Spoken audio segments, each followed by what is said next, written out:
Good evening, everyone, and welcome to No Judgment here with Tish Ross. This is the podcast, and I have to say that my guest that was supposed to, or that was scheduled, she unfortunately was not able to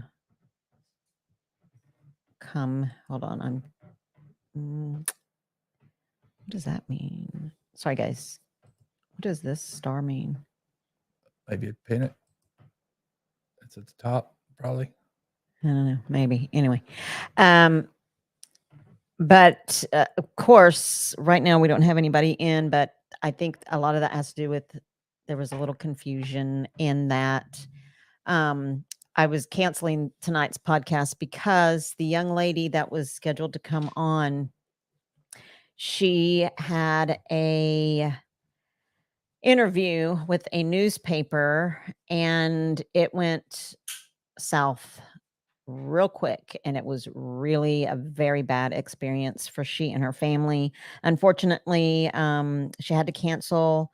um, her family was targeted in a very negative way, and my hope was that she would have come on here because of who the community is, this particular community. I know that the YouTube community as a whole, the entire, I mean, we have no, how come that says pooch? I'm Oh. gonna As a whole, people as a whole, not just YouTube, but people as a whole can be cruel. And obviously her family is now the target of a lot of ridicule. And so she, for the safety and respect of her family, which I respect, she was not able to come on. But that's totally okay. And I told her, totally fine. There's no pressure here. You don't have to worry about that. You know, my hope and my prayer is the negativity will cease and that she will just continue to thrive as the beautiful young lady that she is, and that she'll continue to have success with the removal of her tattoo. And the tattoo, it's like a mask, and it's black, and it covers from her nose up to the top of her hairline. So anyways, she was approved for to get that process for free, and thank God for that. And so now she can start another form of healing. So I quickly was thinking, well, I think about mental health all the time. And I think that's a big part of my channel, is so that people will come on and share what they want to call it. I call them testimonies because I believe I'm a big believer in God and my faith, but where their struggle was, how they got through it, and then where they are at today. I haven't had in the past some people that have struggled with a lot of different things, and they're still fighting. And so, but I think that gives hope as well. They may not be at the end of their struggles, but they are still fighting, and that brings other people hope. So, what I wanted to talk about, and I have a link. I think it's pinned. You guys can check and see. I just know I put it in the comments. And I put a star on it. So does that mean it's pinned? I don't know. You guys can tell me at the top, how to top pin of it. the chat. So yeah. So I have it. I was just gonna say real quick, let folks know why I'm here. Why Pooch is in here with you right now. Why? I asked you to be. Yeah. Yeah. I wanted Pooch to be here with me. It's not. And so the reason why I have the link up here is just in a few minutes. Hi, Cowboy Steve. I'm going to go ahead and get started on the topic that I told Mike I wanted to talk about it. I think that mental health is so important and that it needs to be discussed. And I'm grateful for whatever you want to call it, the season that we're in, the new years that we're in. Maybe it had something to do with millennials, maybe Gen Z, Gen X. I don't know. But mental health now is being talked about a lot more, and which is such a great thing. The other is that during COVID, during the shutdown, man, alcoholism, addiction, abuse, isolation, depression, anxiety, all that rose with people having forced to be isolated. And so one of the things that I was thinking about, and there are many, but were the terms acceptance and belonging. And when I was, again, I always preface whenever I talk about my childhood, I love my parents both so much. And I hate that my dad struggled with alcoholism and anger and rage. It wasn't a fun thing to be a part of. The abuse when we were younger. Of course, we had to stay at our house. That's where we lived. We relied on our parents for everything. And it was just something that we endured. But I think that as parents, we do the best that we can when we're raising our children. I think back in the days when our parents or my parents, that generation, they used the same kind of discipline for there were 5 kids in our family, for all 5 of us. We are all of us are born, designed in the womb. Jesus designs us very uniquely. We're all very different. I am a person I'm a very literal person. So even when I first started reading the Bible, I actually had to go to one of my pastors. He's such a scholar. But I asked him some questions and he said, "Well, Tish, that's not going to happen to you literally.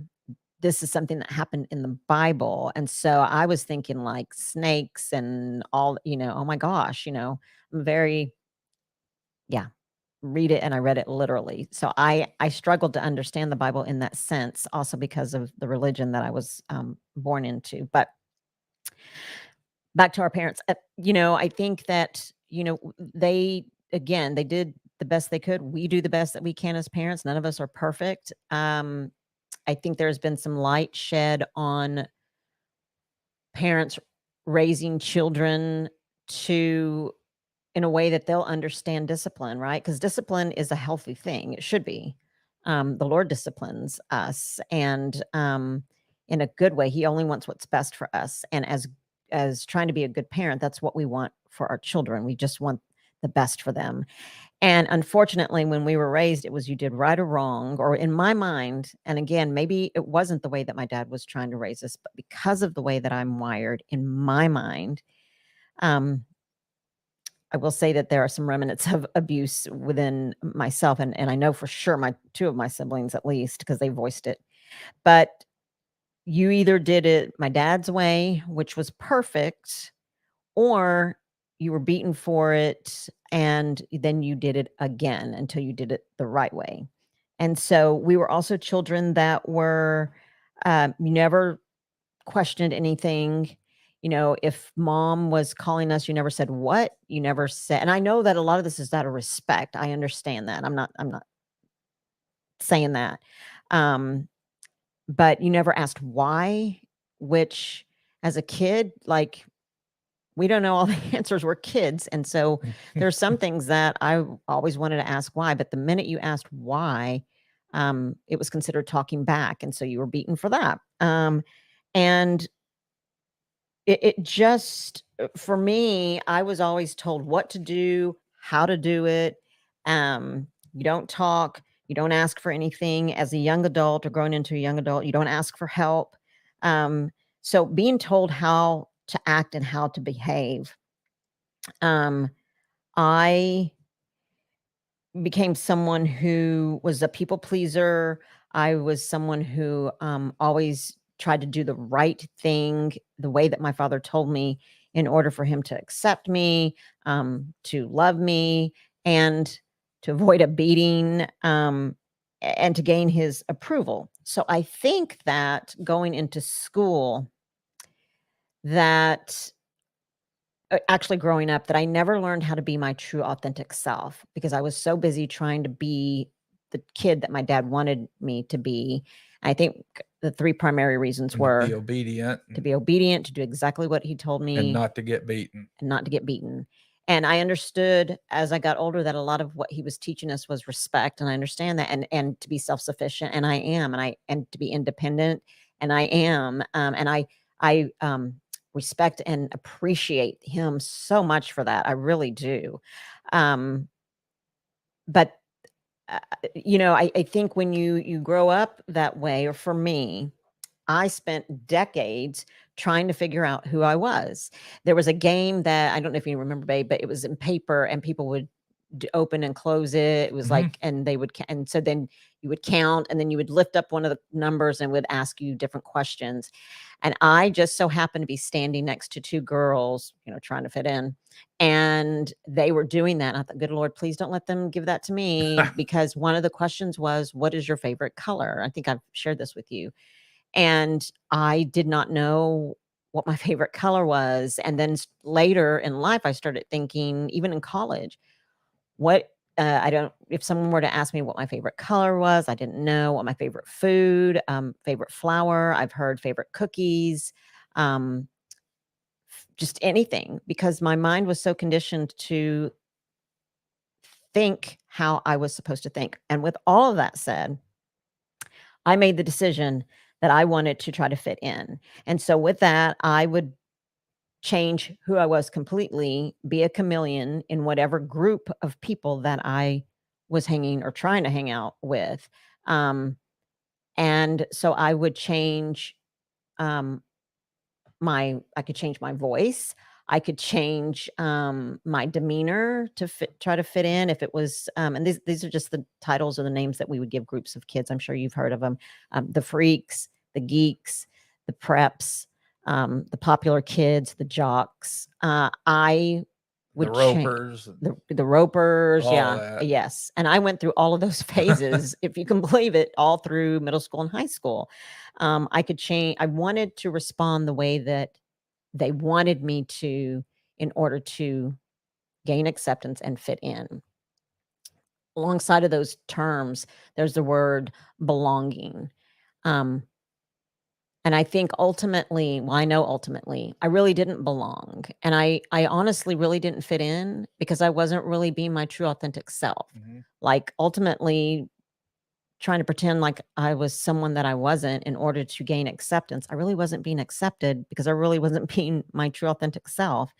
And I was that way for decades, for decades. And I think it's funny sometimes. There was actually a quote, not a quote, a comment from one of my friends from a long time ago in school. She commented on one of my Facebook posts and she said, and it was so funny.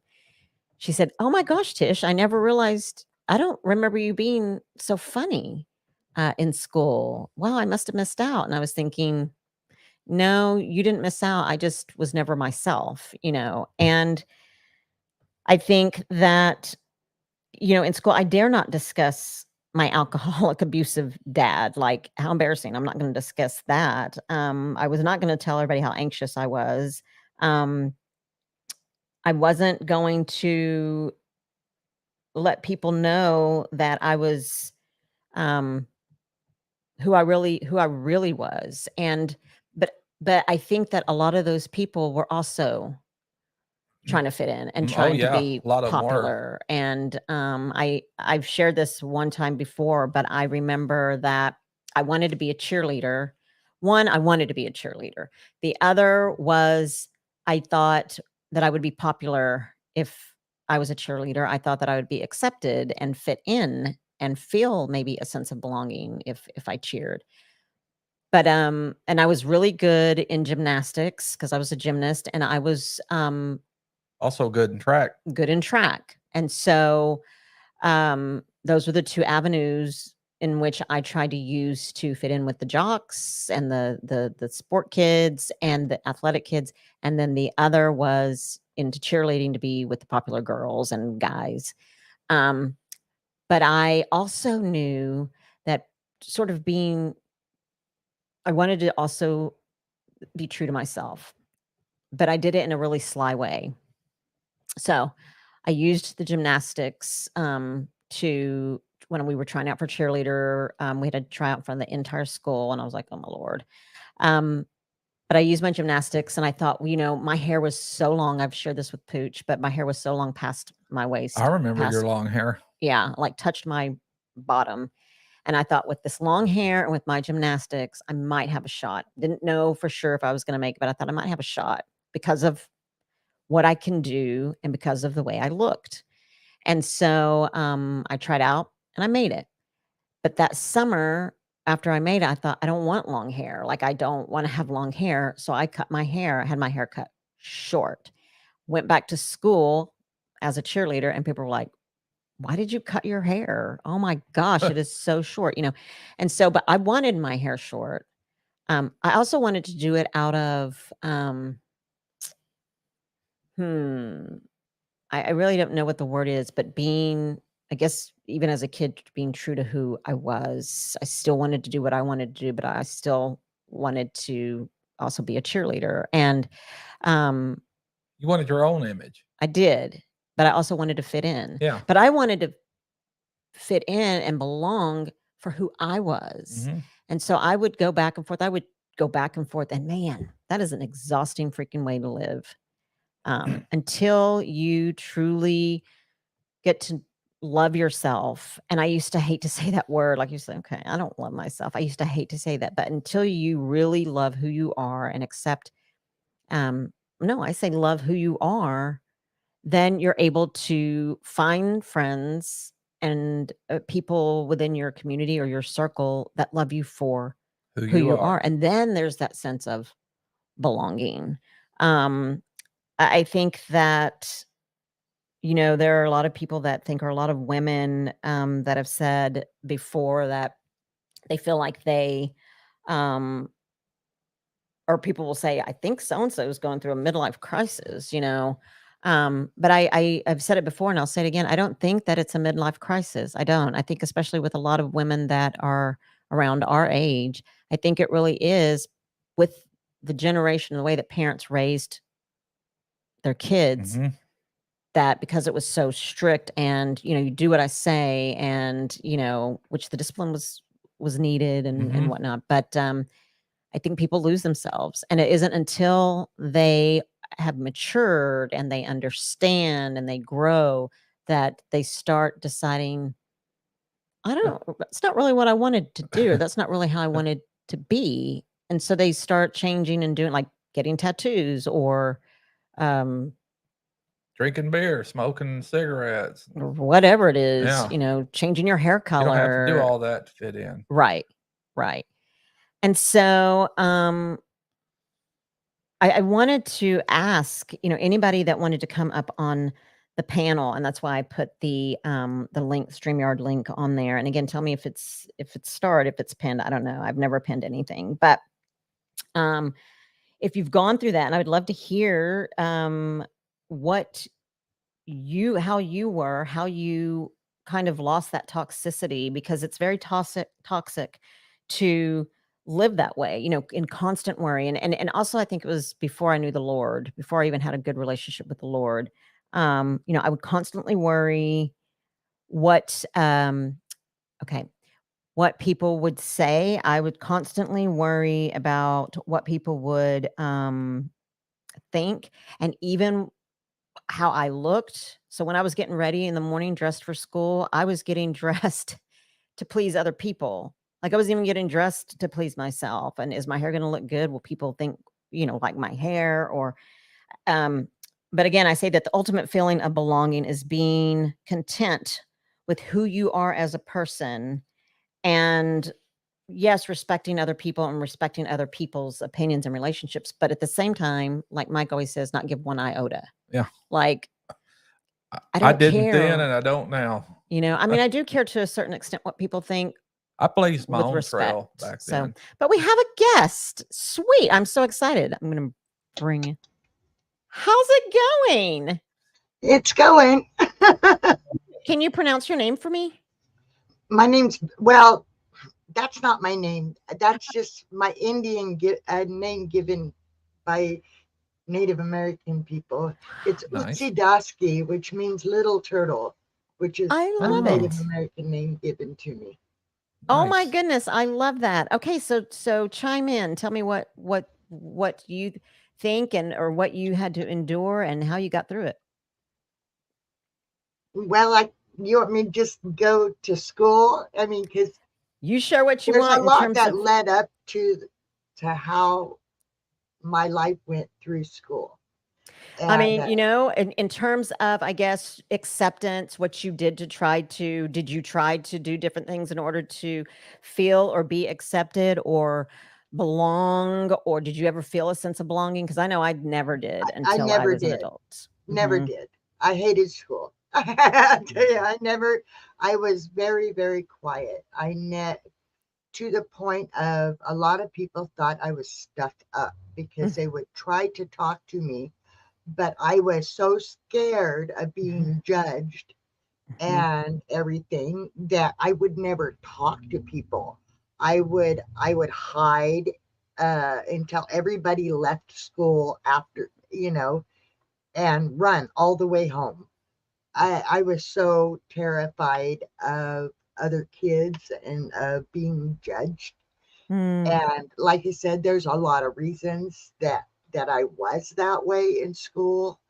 I had a really poor family, and so whatever I could find to put on in a day to go to school is what I found, Mm. which I'll let you know was very embarrassing because a lot of times my clothes were dirty. Mm. And my mother was even called by the school to bring me clean clothes because I had such dirty clothes on. Mm. And I too in junior high wanted to be a cheerleader. Mhm.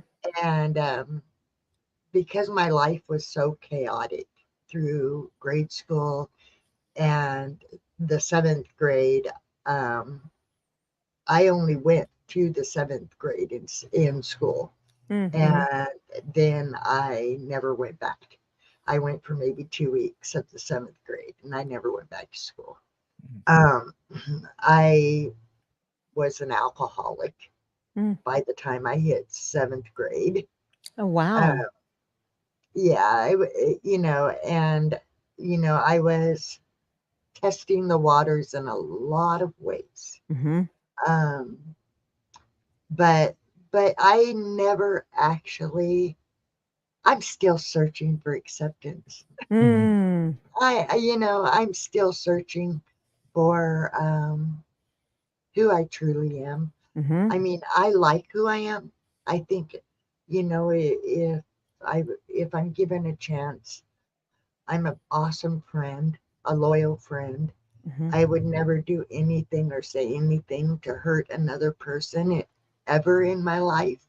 I'm very strong belief in God and try to do the best I can to please God above all else. Mhm. And I've been in a marriage for over 25 years. Mm. I'm stable, I'm secure, and I have a awesome life now. I mean, I'm not rich, but I have all that I need. Yes. And so life is actually good, and I am good with who I am. It's just a lot of times I don't feel like I fit in. And I think that has to do with a lot of how I grew up. And Yes. You know what? all, I believe that. And your first name is Victoria, is that correct? yes, Okay. And Victoria, I have to agree with you on that because I think sometimes I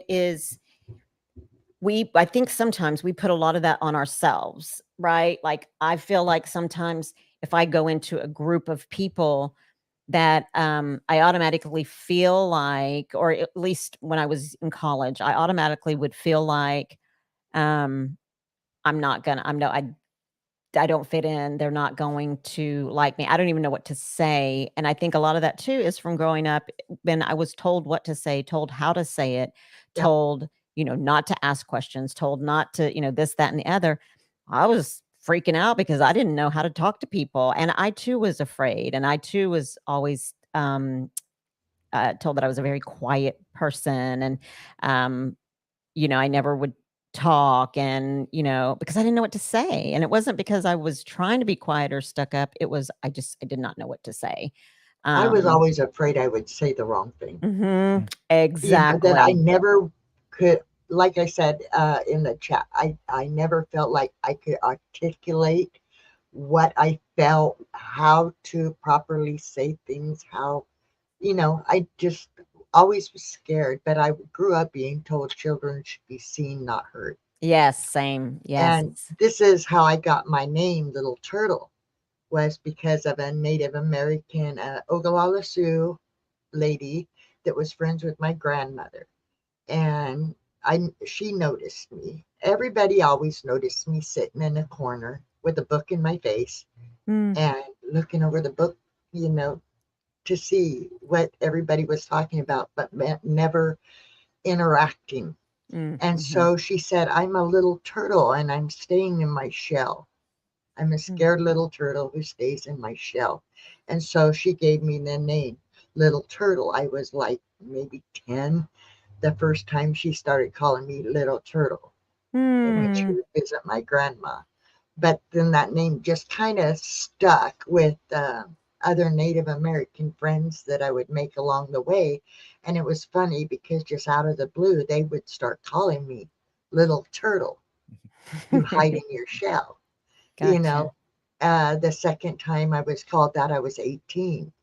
Mm. Oh, actually, I was 16. Um, and then recently, I have a Native American friend who started calling me Little Turtle. So it was like 3 times. So I am Little Turtle. Well, I'm so Sorry glad about that you came on and shared, Victoria, And because you articulated well. you sure did. And, I love that. I think there are so many people that feel or felt the way that you and I do, or did, and how we are. It's not a midlife crisis. I think it is that we are continuing to search, even if you do know who you are. I think we always continue to search on who it is that God created us to be, because there have been times when I think, man, what is my purpose? I don't even know what my purpose is. Everybody keeps saying they have this purpose and I don't know what mine is, but I think it's ever changing. I think God is ever using us for his purpose. And I'm so appreciative that you came on to share. So thank you. Yeah, I think that it after so many years of growing up having negative um, things happen Hmm. and said to you, it takes quite a while to break out of that. Just like Yes, any kind of trauma, it takes a while to get through those traumas and heal from the hurts. And absolutely. so it's not going to be, like, oh, I'm 57 years old and I'm I'm okay now.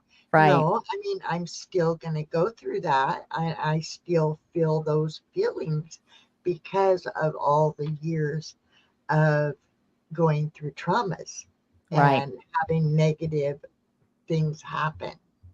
And the So, mind is such a powerful thing. I think that for me, I had to do a lot of work. I went to counseling and did a lot of work. I did a lot of exercises to change my mindset, because I mhm, feel like the way that, again, my parents did the best that they could, but the way that I'm wired and the way that I was disciplined, whether it was a beating, whether it was, on my knees holding up wrought irons for 30 minutes, your hands went down, you got a beating. And I was a kid and I was like, these irons are heavy. Like, or yeah, go and get a switch off the tree and be switched until you bled. And I mean, so there were things that were like the trauma, I think, is what I had to unlearn, but it's continues to be something that I choose to unlearn on a daily basis. But exactly. thank you, Victoria, for coming in. I'm going to move on over to G Money, and I appreciate you stopping in, Little Turtle. Well, Bye. I hope I get a chance to tell you more, I would love and to. maybe you'll be able to help me to work through I would some love of to. those traumas Reach out that to I'm still working through. Absolutely. Uh, Well, Victoria, do you have an email address that you can maybe put in the I comments can that I can? drop it in the Okay. chat. I would All love to. I right. would love to reach out and connect with you. All right. Thank Thank you. you, hon. You have a Uh-huh. good day. Happy you Labor's too, Day. ma'am. Happy Labor Yes, Bye, Day. ma'am. You too. Jared. Bye. Hey, Gary, how's it going? All right. I'm Oh, All right. But do you want to hear the truth, or do you want? Let me put my. Everything's great. It's peachy. No, But we're here for the let- truth. I just want to say something about Victoria. I met her a while back. I don't know how many months ago it was. Just as you guys know, I'm not like super spiritual, Mhm. but she plays the flute, and she plays the Native American Indian music with her flute. And there's something just so calming about what she does with that platform. And I consider her a friend. Unfortunately, with my new work schedule, I have to get up at like 0400 hours, and she's far away, and she's doing her stuff late at night, so I can't participate with her anymore, but she's a nice lady. She would be a great interview. I can't wait. Sounds like it. So, do you have anything to chime in terms of feeling like you tried to fit in or you wanted to be? I think everybody wants acceptance. So, I can't say that you wanted to be accepted. I think everybody wants that feeling of belonging and acceptance. But, it's a tough gig when you're an odd bird, such as myself. And how about you? Did you struggle with any of that growing up? Somewhat, because I had an older brother, 3 years older than me, and he was considered like the cool kid on the block, and all this stuff, and he projected an image, and it really wasn't me. But like, how can I say this?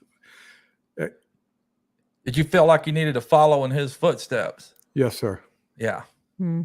So it was weird because for the longest time I acted like him, mannerisms, speech, and everything, and because that's all I knew. Right. I didn't have a father. I had this guy. I mean, like, this is the only thing I had. So I just worked with what I knew, Right. until I knew better. And it takes a while for you to be an independent thinker, because usually when you're a younger sibling, you're pretty much controlled your entire life by parents or what have you. And so we had no father figure. So I had to figure it out on myself. I had to find other mentors. But talking about acceptance, and what was the other part of the acceptance and belonging? Belonging. I will say, in high school, I'm not going to lie, I was pretty well accepted. I was very active in student council, class council. Senior year, I was, believe it or not, you put your seatbelts on when I tell you this, but I was class president of class of 1981 Mount Pleasant High School. But so I try to fast forward. Acceptance and belonging. It hit a nerve today, because Go see what she's doing. Sorry. Hurry, babe. come on, Pooch. Yeah, she's doing. Go ahead, Gary. So it's weird. Like, when I started YouTube, like, I had a vision and a goal, and actually I had a vision for the goal line. What my goals were, and it pivoted. With Hurricane Ian, a lot of that stuff. And so I just pivoted with. For almost 2 months, I didn't post anything, or barely anything, other than like the homeless shelters and stuff like that.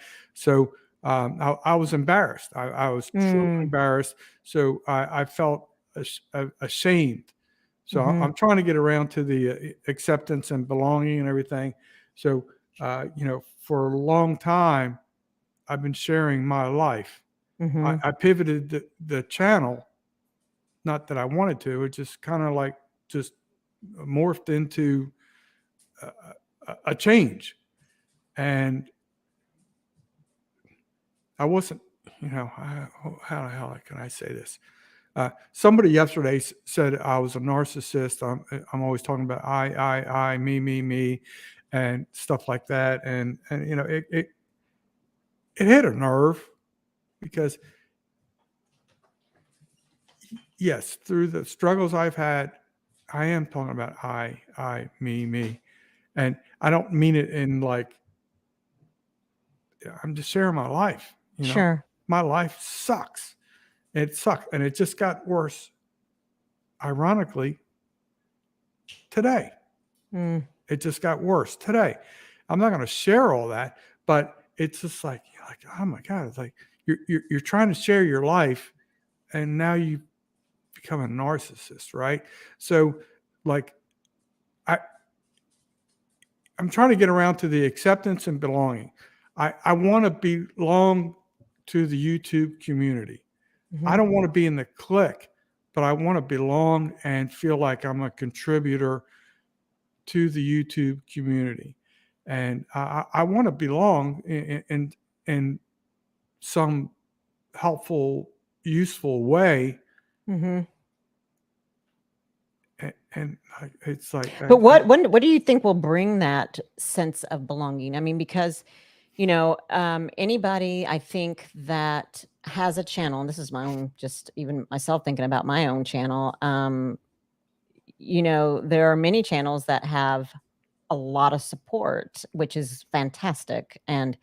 But then there are other channels that maybe don't, such as mine. I mean, I have a lot of subscribers, but I don't have a lot of people that view, which is fine. Like, I'm not saying that out of, whoa, poor, pitiful me. I'm not saying it that way. But if I wanted to, I could let that get me down, and I could say, I really don't think I belong in this YouTube community. So I'm going to take my podcast, I don't know, somewhere else where maybe I don't know if it's a feeling of belonging. I don't know what, so my question to you is, what will bring you a sense of belonging in the YouTube community? Or do you already feel like you belong in the YouTube? I mean, I believe that you do. I believe anybody that starts a channel belongs, It's a weird, so weird, complicated situation. Man, it's so weird. I don't know how to articulate this correctly. Apparently, every time I say something that comes out of my mouth, it's misinterpreted. But I want to belong, but I want to belong in my own lane, if that makes sense. I want to belong because I'm honest and genuine. And if that's misinterpreted, it's like I've seen a little bit of a cancer rolling through some channels that have watched me in the past that are no longer so like I'm not all about like I'm not going to kiss her ass. I will try and approach them and be polite and say, like just like I'm sorry, if there's something misunderstanding, can we talk about it, whatever. And I've done that on 3 instances. And so as far as the belonging, I don't want to be in a false nucleus of friends. I want genuine friends, genuine people that are going to be uplifting, not only for me, for other people. And that's why I'm so enamored with your content, So, when I hear, acceptance and belonging, that means so much to me because I don't dwell about this. I'm probably all over the board here. I don't dwell about, I don't know. I somewhat, I want to belong. I want to hit certain plateaus. So, I feel like I'm contributing and stuff like that. Gotcha. And I feel so handicapped since, the hurricane. And it is totally pivoted my entire life. And, when I try and share that, people take it the wrong way. So like, you know, so I, I want to be accepted, but I don't want to shoot you a bunch of BS. I'm Right. telling you the reality of, you know, like, unfortunately, my channel has pivoted into, you know, the life and times and struggles of G Money. You know, Yeah. I don't like it, but it is what it is. You know, my mom's dying. She's delusional today. And, you know, it's like something happened with work today, and that's going to like cripple me financially. And like, oh my God, it's like what how much can one man take, you know? Mm-hmm. So like belonging, like do I feel like my heart feels like I belong in this community, as far as like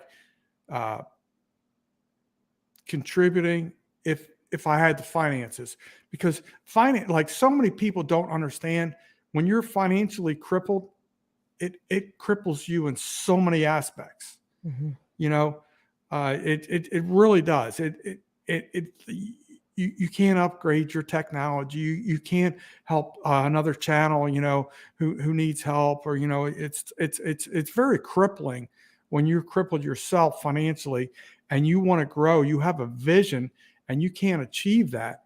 So so I feel like that is hampering my ability to be accepted. I don't want to buy.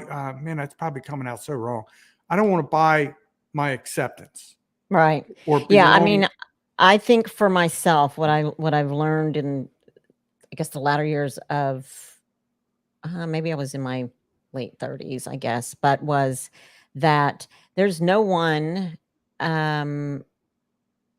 whether it's friends, I guess since we're talking about YouTube, I mean, when I was on radio, there's no one that can make me feel a sense of belonging until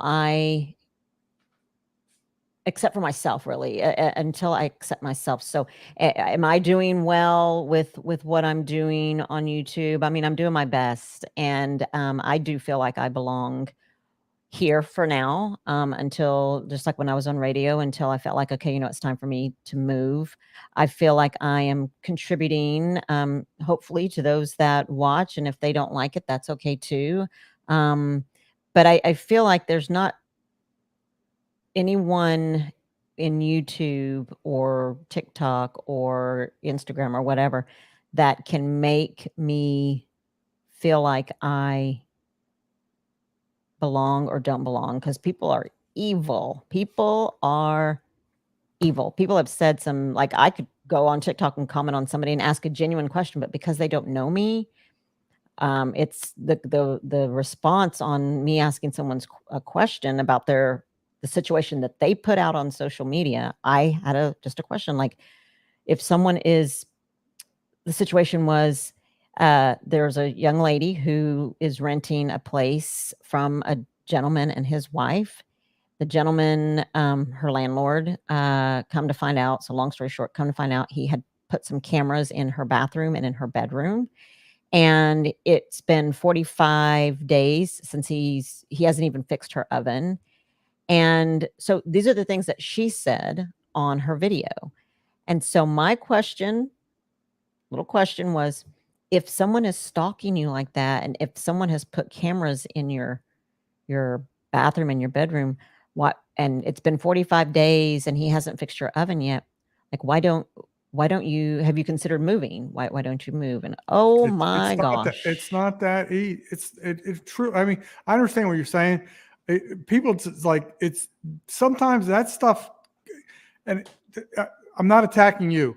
But No, I'm I know. I saying, don't feel attacked. but like, it's Well, not it as sent them over easy the as it's edge. not as easy as it sounds.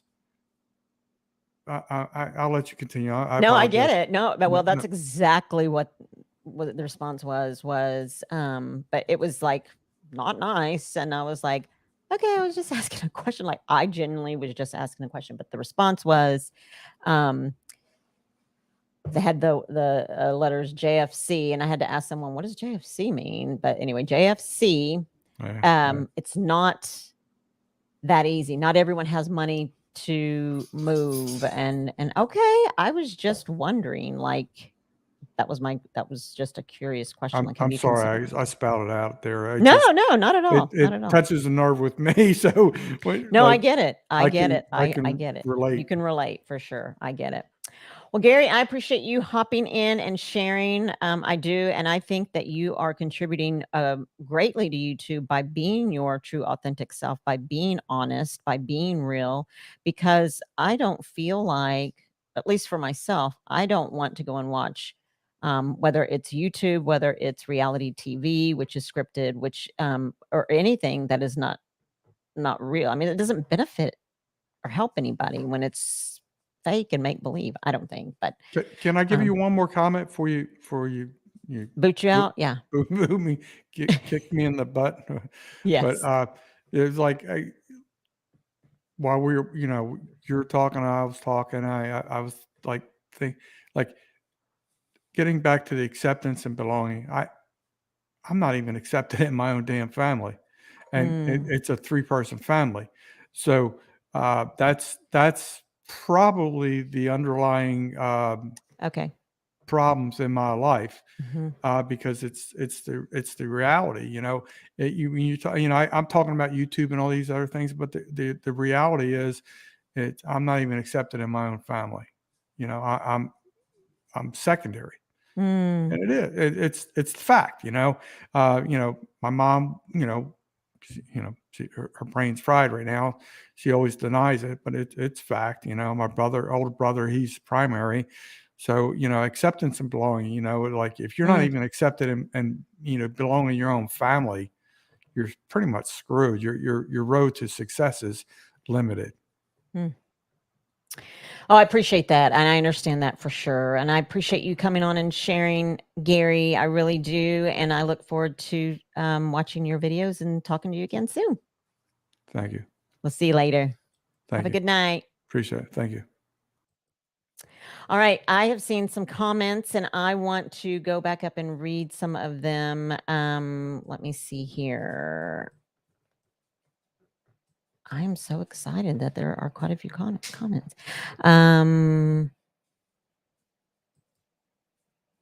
Let's see here.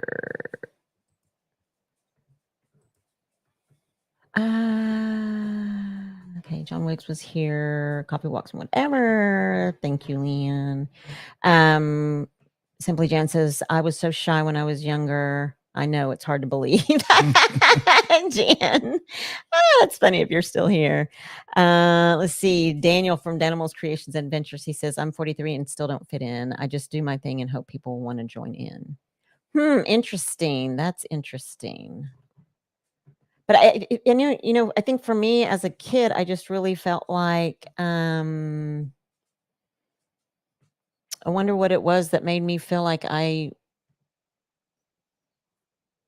for people to say that I still don't fit in. I wonder what it is that makes people feel like they don't fit in. Because for me now, after all the work that I have done, now I'm kind of like you. I don't care. Yeah. I respect people and their opinions, and I respect differences. I do. But if you don't like me, that's fine. I mean, it doesn't hurt my feelings. If you like me, great. I appreciate that. If I don't dress the way that it's just done a 360. I don't everybody's care. different. Though, Everybody is too. different. Everybody has Everybody is their different. own style, their own means, their own ways of being themselves. And it's Absolutely. all a matter, not really of being. Just be true to yourself. Don't give not one care in the world to what the next person might think of you. I mean, who are they as long to as you're judge? as long as you're trying Yeah. to do right, not hurt somebody and be wrong, do Right. wrong. I mean, I think, it is. Yeah. We are who we are, but he's different. Mhm. Let's see. One Day at a Time Farmstead says, I never fit in. I always stood up for what I believe, and that makes me unpopular. I Yeah. didn't do what everyone else was doing, so they didn't like me. I never liked the way I looked either. Interesting. I kind of sensed that from you, Brenda. That is probably why I feel so connected to you. Samantha says, I completely agree. It took me a long time to love and accept myself. By doing that, I know my faults and recognize them. I always try to please God and make him proud. Absolutely. Excuse me. Oh my goodness. John Wiggs says, everyone judges in school and it's awkward for most. Bullies are searching for dominance because they are still finding their way. It takes True. time and life experience to find your groove. That is so true. Hi, Dot Roper. Hi, everybody that is here and came in and left comments. Brenda from Freedom Redbird says, I've grown to have the feeling that if people don't like me for who I am, so be it. I'm just learning to love myself now. So a lot of people act like they don't know me anymore, and that's okay. Yes. Isn't that funny? That Mhm. is so true, Brenda, is when you start finding out who you are and you morph into or transform into who you really are meant to be, then yes, people are like, now they're really thinking you're weird. They're Yeah. really like, wow, you didn't used to act like that. Well, but that's because I was acting, you know? Right. And so, yeah, I totally get that. All right, let's see here. Oh yeah, most definitely would love to hear her play the flute. I've seen and heard her play before. One Day at a Time Forms, it says, it's really sad how something someone says can alter the course of a person's life. Words hurt. For sure. Yes. And you know what? I hate that stupid saying, sticks and stones may break your bones, but words can never hurt me. That's well, I mean, for me, the way that I interpret it or understand it is, again, I don't know how it was meant to be received, but the way that I receive it, I believe that's not true, because someone can say something to you. And I know even one thing that someone said to my son, and it changed his whole way of going through school. One teacher calls the whole class up to come. If you need some help, come line up and I'll help you. And then people are lining up, students, and this is elementary, students are lining up to get help. And the teacher says, okay, all of y'all three, one of them listen, y'all need to go sit back down because I already went over that. Y'all weren't listening. And he was like, well, I didn't understand. And you said we could come up and ask for help because y'all need to go sit down and figure it out. Well, that set the tone, because the one thing that she said and did for him not asking for help from teachers anymore. Mhm. So it is awful. And you're right, Josh, a small prayer to God can help anyone get more spiritual. I believe that. And I love this, Jan, where you say that, Jean, it's so true. God tells us to watch what we say. And that is so true.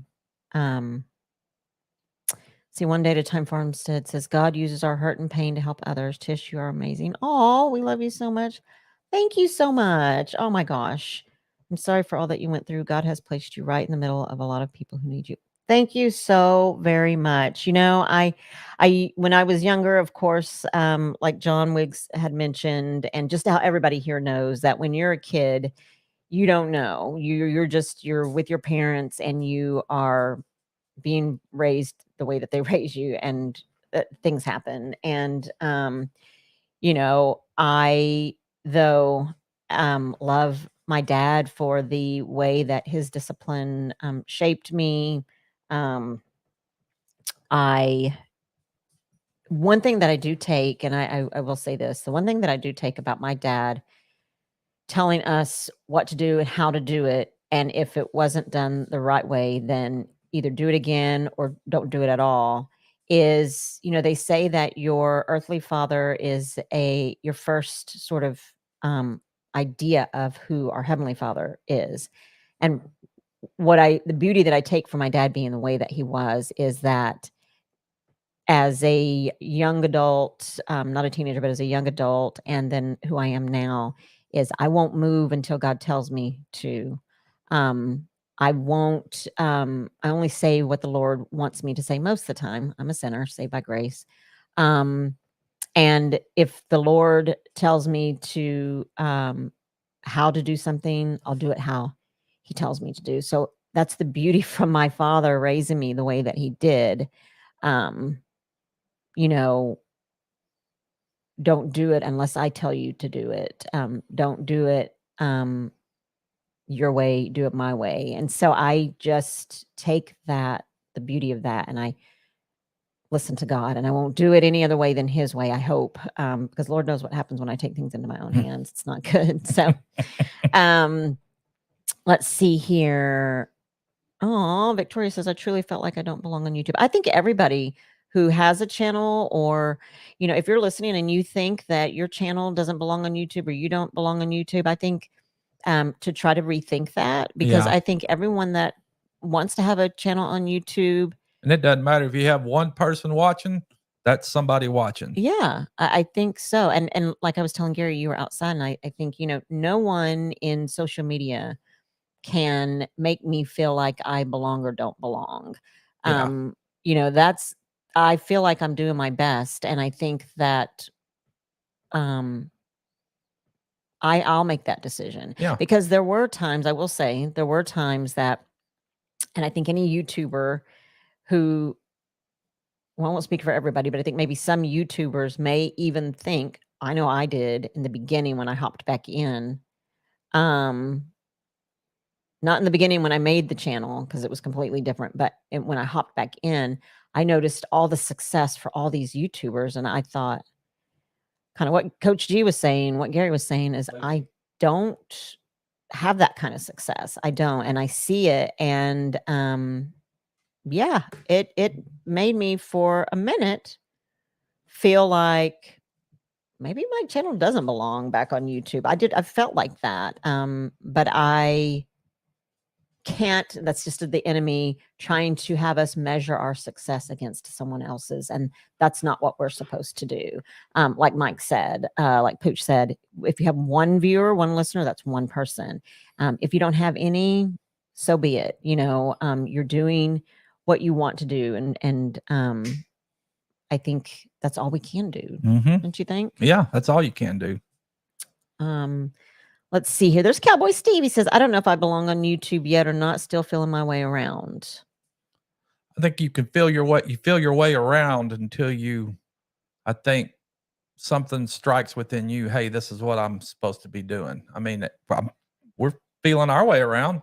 Yeah. I mean, we're still, I haven't nailed down exactly although I would like to, of course, but I haven't nailed down exactly what it is I'm doing. I consider still variety. It just depends on what I throw up. absolutely. And I think that's okay. Yeah, it's okay.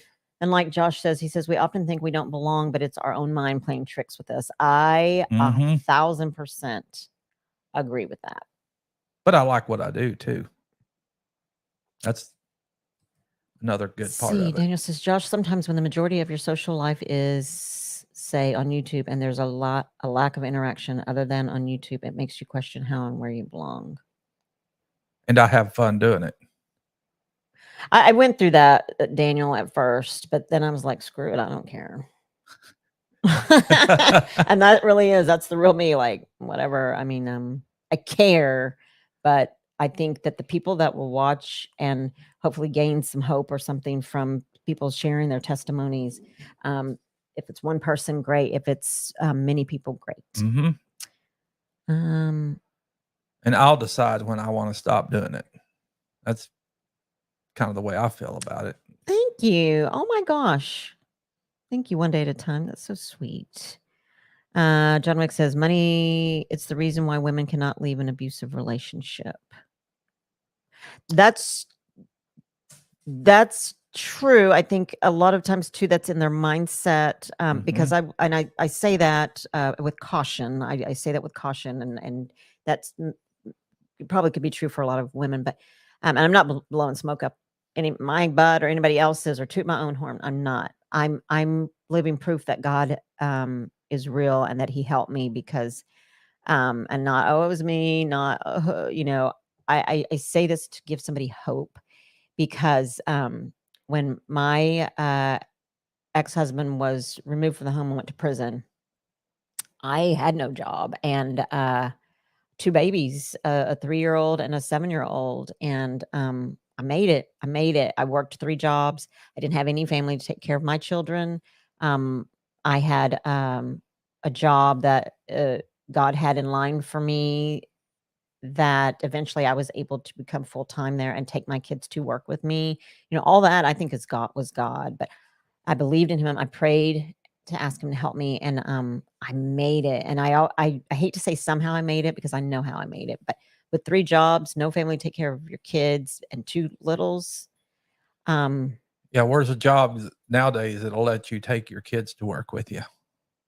I I mean, I'm mean, sure there might be I'm some sure out there there that are. have daycare in place for their workers, but But it can be that- done. well, yeah, it can I be mean, done. and there is childcare that I do know that, like, if you work at a daycare, you can take your kids. Yeah, That's part of the perks. But I mean, I understand that there are reasons why a lot of people, and I think not even just money. I think that it's scary that women, and this is getting into a whole different subject, and it's 8 o'clock, and I know I need to go. But that women, and or men that are in an abusive relationship are afraid to leave for fear of it being worse. Maybe it could be worse. having to go face it themselves by themselves.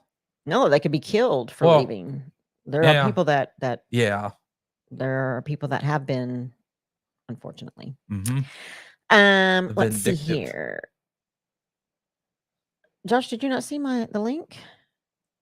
Let's see. Sam says those are the people you want around, be able to fit in. I have the mindset, take me or leave me. I am who I am. Exactly. Debbie, the subject was, I know we were kind of all over the place, but the subject was acceptance and belonging, fitting in. Just didn't see the link. I thought I had it. It was Yeah, starred. just copy paste again there if you want to. Let me If you do want to that, go on. sir. And Josh, if you're still there, feel free to come. I'm copying and pasting it again. Okay. I think I just did. I don't know. Might Anyway. be down way down at the bottom. Oh, it is down at the bottom. Yeah. Let's see here. Having a mental illness does not help when you struggle with depression, and it is hereditary. Yeah, that's, there he is. There's our buddy Josh. Yep. Hey. Hey, Josh. Hey, y'all. How are you? Good. How good. are you? I'm all right. Just got done mowing the grass. Did you? Oh my Lord. I was mowing when the link passed through, so I didn't get to grab it. I thought maybe it was at the top, but I wanted to pop in, and I know it's close to 8. Y'all are like ready to get out of here, No, it's but fine. I really wanted to kind of share a little, and it's my own opinion, and I may be wrong. I think I'm right, but it's about everybody feeling like they do not fit in. Before I get started, can you hear me good, or is the air conditioner too loud? We can hear you. Mm-hmm. Okay, so a lot of times, and I say this because I know, and I'm not going to mention the person's name. It's a female. I don't want to mention her name, but she's extremely close to me. It's nobody on YouTube, but I see the same things with the people on YouTube. And the thing is I don't know 100% why she's this way in her own mind, but my feeling is the way she was grown up, she was brought up, and in her mind, who she was raised by is the best. The queen, the king, the top-notch person. So then her growing up and all her life, and even after she's grown and not even living there anymore, she feels the need that she's below that person, her mom or her dad. So the whole time, her whole life, she's feeling, I need to be better. I need to be a better person, which that's not the case. Right. But in her mind, growing up, it has been embedded. I'm lower. I need to be better because I need to be like this. Right. She never realizes you are that, or you're better than that. So that comes into play in now to life when there's a big group of people around. She feels, oh, I don't belong here. Nobody wants me here. Why should I go? That's not the case. Right. Where I see people on YouTube struggle, some, I'm not calling anybody, I'm not saying no names, but I just see, and some of them I never talked to. So if there's anybody here that I've spoke with, there's people that I have not even spoke with on the phone that is going through the same things. And what the deal is, in my own opinion, is, for instance, when my channel was growing, before I knew anybody here, and I had 1, 2, 3, 5, 6, 10 subscribers. You know, I'm slow. Now I'm at 50. Oh, gee, you know, 6 months later, oh man, I'm getting somewhere. I'm at 98 subs. You know, well, for a quick second, I feel I'm wasting my time. Nobody's out there. I'm getting 10 views, maybe, you know, probably 6, maybe 1, maybe 2. Nobody's Right. seeing my stuff. So it was easy for me to say, I'm wasting my time. I don't belong here. I shouldn't even be trying it. Mhm. But because I said, no, that's not, I made myself, I said, that's not the case. Nobody can see my channel. You Right. know, there's nobody around. That's why it's not getting out. So I kept on and I kept on. And anytime I felt that, I just ignored it. And I said, I do belong and I will get there and I'm going to be there. Mhm. And I was seeing close friends shout out other people that they just met and their channels jump up 20,000 subscribers. And I'm thinking, Mhm. I'm your friend and you barely say hi when I'm in a live, Mhm. you know? And so that really, it got me. It was like, I wanted to be angry about it. And I was upset. Sure. But now I'm not 20,000 subscribers, of course, but because that happened, I see that made me learn how to do better videos. That made me better at networking. That made me come closer to friends in the chat because to grow my channel, I came into every lives I could come across. I looked, I watched the chats, I saw people in there, and I reached out and I said, you know, you got Samantha's on the deal. Someone use her name. But I would say Samantha in the chat. So every time in any live that I would see Samantha, I would say, hey, Samantha, how are you today? Nice to see you here. Well, Right. then she's saying, oh, hey, Sherman's. So now somebody else is seeing Sherman twice, Right. you know, Right. because Right. it's my went across and now she said it. And then I do that with Mhm. 3 or 4 people and it just keeps growing. But because of that is why I kept on growing because more and more people saw it. If I didn't do that, not many people would see my name. So Mhm. therefore, uh, it would be very slow going. Right. So there's so many people on YouTube, like my channel, during the day on my phone, I get so many notifications coming across the screen. Oh, thank you there. But so, so I get so many people that come across the screen, and the most of them that come across are people that are constantly putting out content Right. over and over and over. People that I'm going in that I'm seeing. It doesn't mean their content is any better than the person that's putting one video a month out. Right. That's not saying that theirs is any better.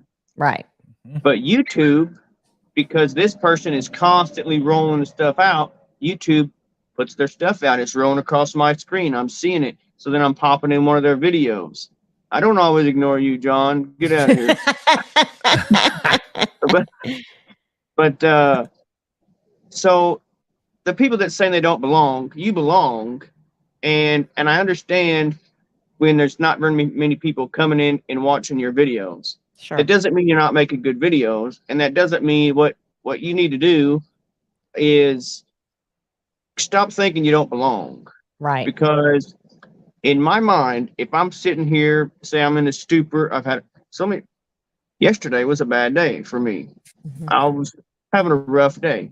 So it's kind of things not that great, rough, exhausted. Then I'm texting people that I know, my friends, right? I'm texting them, they don't answer.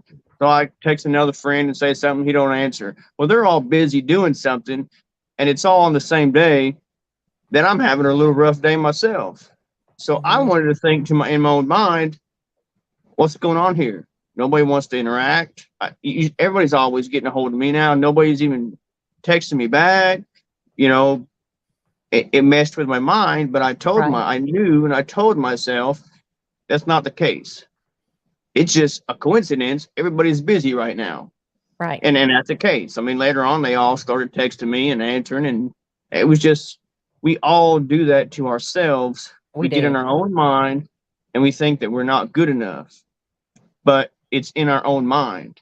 It If is. we just tell ourselves, listen here, and it's a struggle for some people because it's been going on for so long. You just, I Right. mean, you're like, if it ain't true, why has it been going on for 6 months?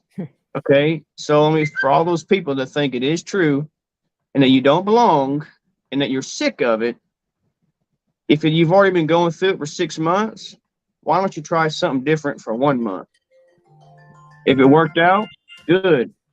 If it didn't work out, you've been doing it for 6 months anyway, so Right. it's just try it for the next month.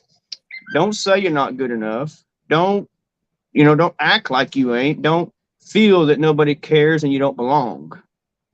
It doesn't Because you're matter if it's believing a on. lie. It's just not true. It is what's in our own head. Yeah, And that's what I was and going to say. Get out of your own head. yes, and a lot of it too can very well be the way that you were raised, and it's what you have believed your whole life. And but okay, can you not? And it's difficult. It is difficult to retrain your brain.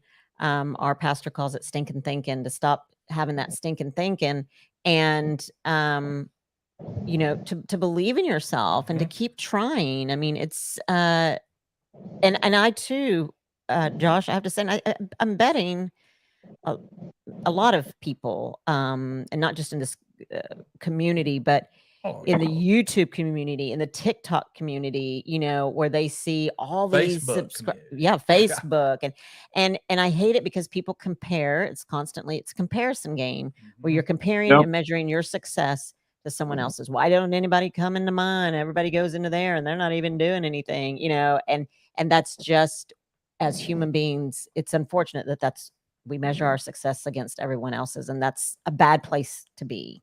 Right. I so me growing up, and I've talked a little bit in another live on your channel, but I didn't grow up as a great time. There was 11 of us in the household. Like Victoria went through. I'd go to school sometimes in dirty clothes. Mm-hmm. And it wasn't because she didn't want us to have clean clothes, but we couldn't afford to always run the washer. We couldn't Right. afford soap all the time. Mm-hmm. So those things happened, and I would go to school. I would try to hang out with different groups, go into them. They'd all scatter, go different directions.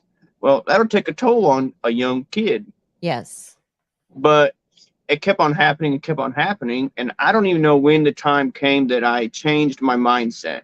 Mm-hmm. But I could go and sit down at a table with people, and then bam, they just get up and go their own way. I'm there by myself.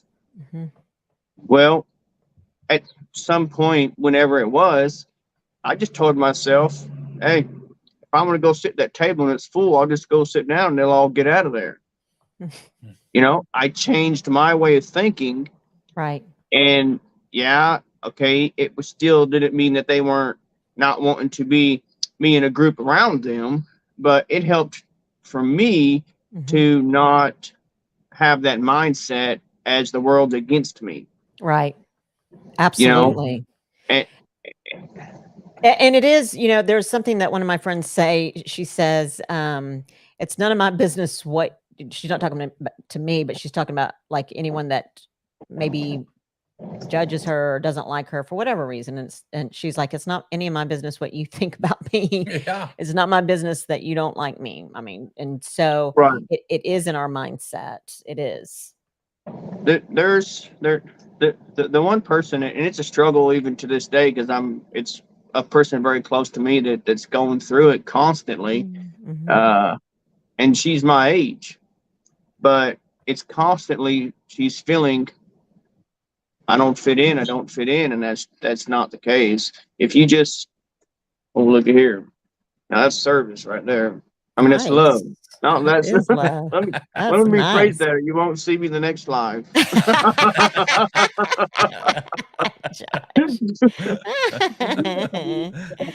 That's right, John Wiggs. Your opinion is none of my business. That's what she used to always say. Yes, absolutely. And yes, Christine, I'm right there with you. She says it took me 50 years to finally decide that the only opinion that matters is God's. And that and it's hard as a human being. It's hard to feel disconnected. I mean, we're human, and it's hard to feel connected. I mean, it's just it's a hard, it hurts, but you can't live there, you can't stay No. there, because that will dictate the rest of the way that you think won't about move everything. forward You then. won't, you'll stay Yeah. stuck. And Yep. so But- yeah, Part of it is people in their own minds, and this person I know it is. I've made a living out of watching and learning people. I haven't made money on it, but I do a lot of watching and a lot of learning the way people are, because I'm drawn to how the world works. And this person has a struggle with confidence in herself. She feels she's not good enough in her own, the back, you ask her, she's like, oh no, I'm good, but in the back of her mind, her conscience is telling her, I'm not good enough. Maybe she thinks I'm not pretty enough, or I don't, a lot of times it's when you feel you're not doing enough to your part. For a better word, it's when you feel you're not doing your part, then you feel less of a person. So then now it's got your mind thinking you're not good enough. So then now when you're going and talking to these people, you're thinking, I'm not good enough to be here. But then it comes out in your own mind as, I don't belong here, or I don't fit in here. Absolutely. And that's what people struggle with. And I wish people could just get past that point. I wish too. And I think, again, growing up, because it was the way that we were taught or learned or raised, and, we were told that's not good. And we were told, that's not the way I told you to do it. That's not good enough. Get out there and do it again. And as a kid, when you hear that on the daily, really it was the daily, as an adult, it took so much time for me to, when someone would say, literally, I was probably in my 40s, and someone would say, hey, want you to, I'm going to give you a couple of things to do, but I want you to go ahead and just, you put it together. And I was so used to being shown how to do things and how somebody wanted something to look, that I was like, oh my Lord, you're not going to show me exactly. Like I would say, well, how do you want it? And they would say, no, you got your own mind. You put that spreadsheet together and it'll be good. And I was thinking, oh my God. And I would have a panic attack thinking, it's not going to be good enough. I don't even know what they want. They're just giving me like names, and they said, put it on the spreadsheet, and you can put it on, an Excel Like when sheet. they told you to create. Yeah, create. I want you to create a database, and these are the names, and this is kind of what I want, but you create it. And I was like, oh my gosh, there is no way. But I had to. And that was really such a great thing, because once I created this database, it's still in use at our church, and I'm pretty proud of it. But I was freaking out the whole time thinking, I'm not gonna be able to do it. They're going to tell me it's not good enough. It's not perfect. And you got to learn how to retrain your thinking, or use God's word to transform your mind. I have one guy that is a little older, not much, but a little bit older than me. And I tried working him before when he needed some money, and I told him he could help me. Well, he was so afraid that he wouldn't fit in or wouldn't make the cut, that anytime I would say something simple like, hey, I need this field over here brush hogged. And then I'm like, you got to hook up the brush hog to it. You got to, and I'm like, do you know how to do it, or do I need to come show you? Well, he'd be like, oh yeah, it's no problem. I can do it. Well, he had no clue what he was doing. And he always would tear stuff up no matter what it was. And it was because One, because he had no clue, but he was so afraid that if he said, I ain't got a clue how to do it, he would think that I would be like, hey, you stupid, get out of here then. Yes. So he was so afraid that it would have the wrong effect that he did not want to admit that he had no clue. Yes. And Yes. it was not only doing the brush hog, there was different things that didn't know, but he, fixing something or whatever. If he would have just said, hey, I ain't never done it before, just can you show me how? Yeah, sure. Right. I'm gonna come show you real quick. Yeah. Right. I didn't know everything. I've had to learn everything I know. Mm-hmm. And just go ahead. That has a lot to do with people's self-confidence because they are embarrassed, which is sad. They're embarrassed to admit. And I will say that my son Tristan, not having a father figure, growing up, he's with me. And sometimes he's embarrassed to say, I really don't know what a spark plug looks like, so he'll just say, oh yeah, and I'm like, stop doing that because you don't. It's okay, but people are cruel. I was at Walmart one day over here in Sulphur, and as you know, I do anything for anybody. Yes. So me and my son were sitting in the car, and Haley and my daughter's inside, and I'm sitting over there, and I look over, and there's this lady with a hood open, and I'm thinking, okay, I'm kind of waiting to see what's going on, and then I don't want to leave because they're coming out, so I'm kind of watching both. Well, they come out, and I say, hey, I got to come over here, and then right as I'm fixing to take off, another car pulls up, and I said, well, it looks like help might arrive. Mm-hmm. But I drove over there, rolled the window down. I said, hey, you need a hand? And she said, no, my son's here to help me. My battery's dead. Well, in the meantime, as I'm talking to her, he's opening the hood. He's got jumper cables, and he's staring at the car.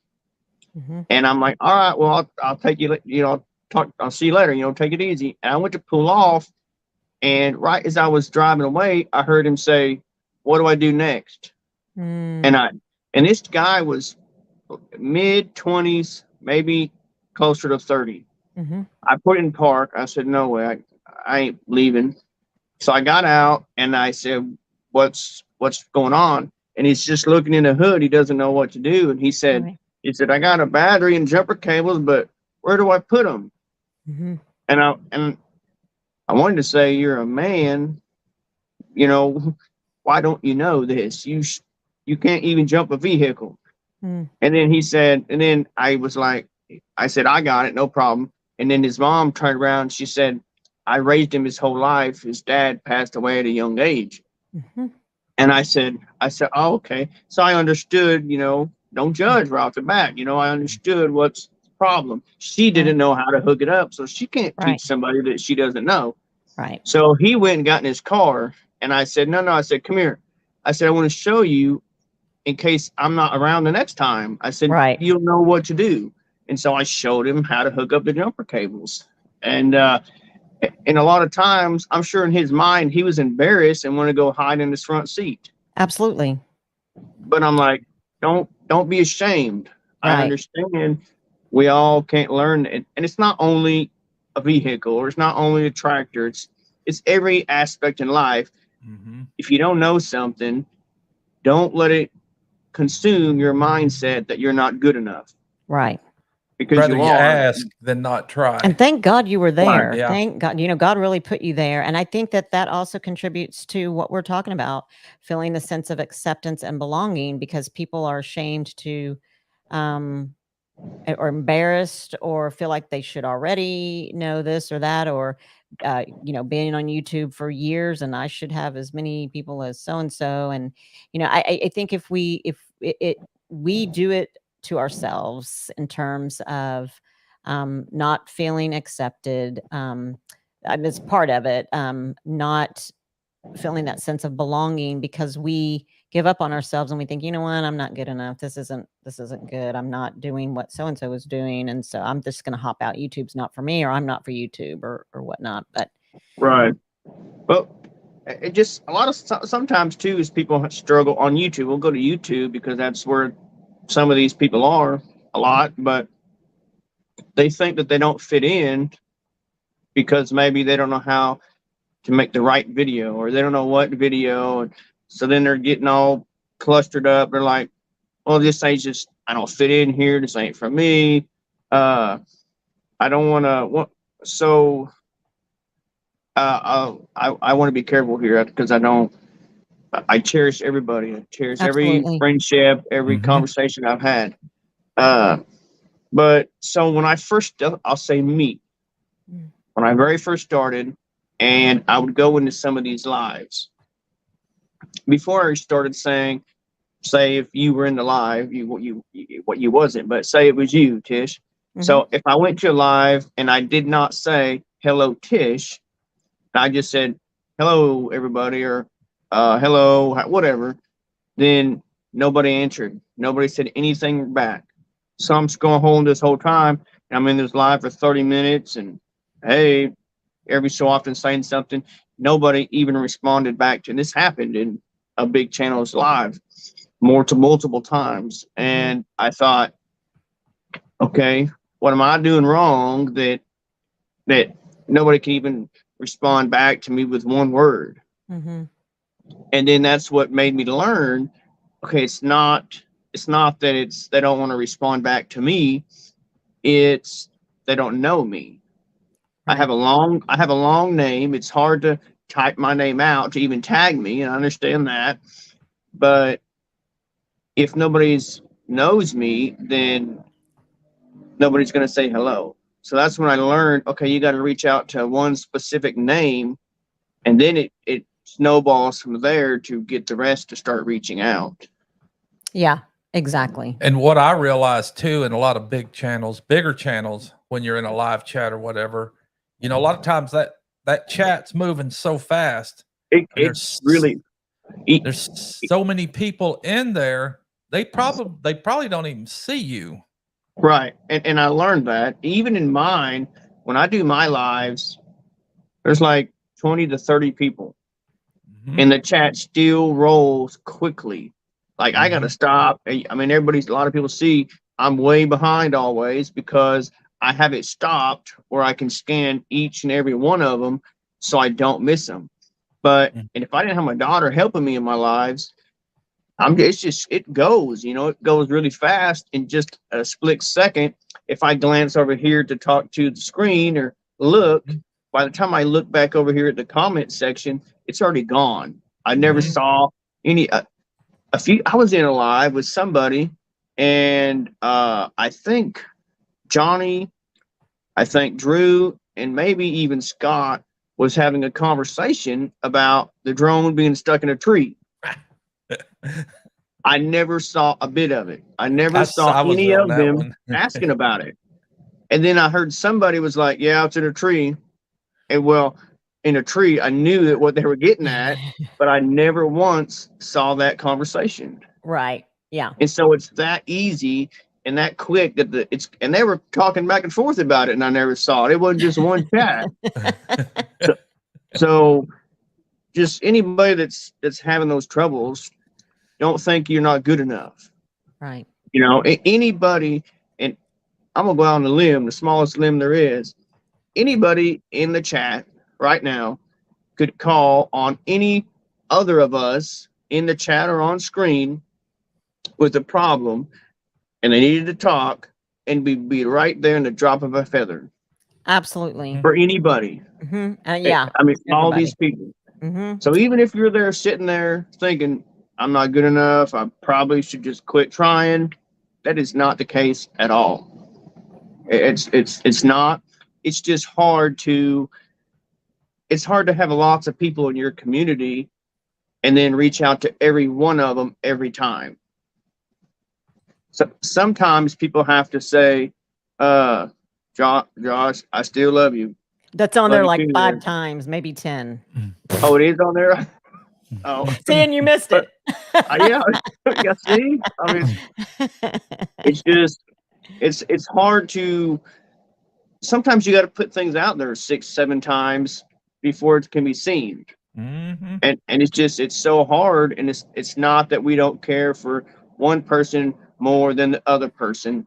It's just, we see that person's name pop out. Or one of the problems is the icons. So if you're changing your icon a bunch, it's Mhm. hard to recognize that one icon. Yeah, for When it's sure. moving so fast, you're looking for that. You're spotting the icon, and you're like, "Oh, I know who that is. Let's say hi real quick." Well, if the icon's changed, then you don't say, "Oh, well, there was Jesse, lazy days ahead." If he changed his icon, I wouldn't have noticed it right off the hand if it was moving too fast to read the words. Right. Exactly. So, Exactly. That's another really good tip for Mhm. sure. And he's put this on here about 6 or 7 times as well. So you missed that one too. Josh, you're still good enough with or without melons, yeah? Hey, so, hey, Jesse, you want a sneak peek? Uh-oh. Hey. I might have a video coming out real soon.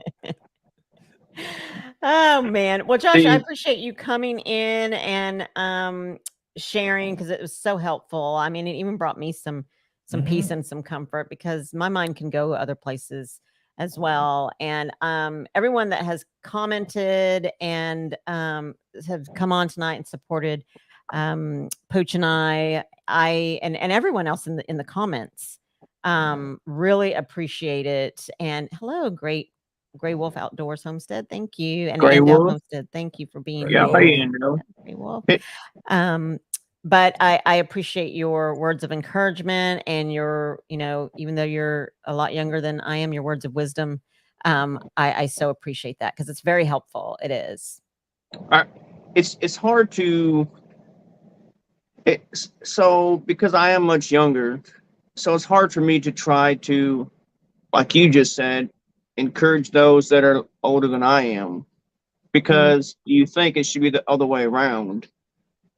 But That's I felt just dumb. I mean, Yeah. you're a great encourager, and I know people that you have spoken with that are my age, our age, younger, older, that have.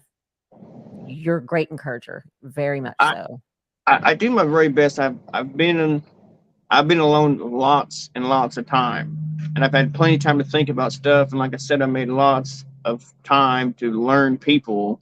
And I just, if everybody say if they can, even if they can do it for a week, a month to be better, just for that one set of time period, and say, I'm not going to doubt myself. Mm-hmm. So no matter how hard the feeling is, just tell your mind, okay, I got 3 more days. I'm not going to doubt myself. Mm-hmm. Do that for a week, do that for a month, and just see how well things change up for you.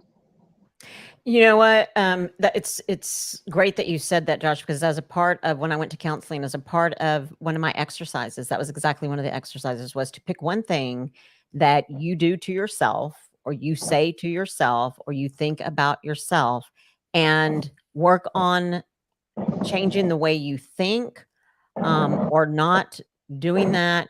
And she actually had me do that for a month because they say it takes so many weeks to drop a bad habit or break a bad habit. It's She actually would have me do. 129 days. Oh, is it? Sorry to Okay. cut you off. It's 129 days to break or make a new habit.